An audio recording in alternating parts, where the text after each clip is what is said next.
প্রতিদিনের মতন আজকেও লেট হয়ে গেছিলো বাড়ি থেকে বেরাতে। তবে ট্রেনটা আমরা পেয়ে গেছিলাম, কারণ ট্রেনও আমাদের মতনই লেট করেছিল। ট্রেনে বসেই আমরা প্ল্যান করে ফেললাম যে এক্সামের শেষে আমরা যাব স্প্ল্যানেডে। ট্রেনের মধ্যে গল্প করতে করতে আমরা পৌঁছে গেলাম বাগবাজার স্টেশন। ট্রেনটা বাগবাজার ঢোকার সময় এই ভিউটা ট্রেন থেকে যে গঙ্গা দেখা যায়, এটা কিন্তু মেট্রো করে আসলে বা বাসে করে আসলে দেখা যাবে না। এটা হলো মা সারদা গঙ্গার ঘাট। ট্রেন থেকে নেমেই আমি কিনে নিয়েছিলাম পাঁপড়, আর তিয়াশা দেখো লাইন পার হচ্ছে পাঁপড় খেতে খেতে।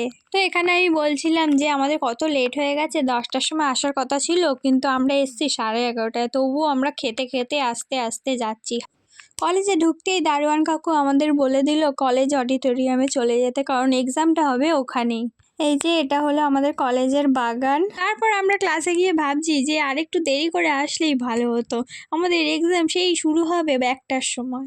এই যে আমার বন্ধু তিয়াশা, বলছি তাকা তাকা, ব্লগ করছি, না তাকাবে না, এত লজ্জা পায় না। তারপর আমি বললাম যে ফটো তুলবো, তাকা, তখন তাকিয়েছে, গাইস দেখো। তো এক্সাম শেষে আমরা এসপ্ল্যানেড গেছিলাম নাকি বাড়ি চলে গেছিলাম সেটা শেয়ার করবো পরের ভিডিওতে। বাই।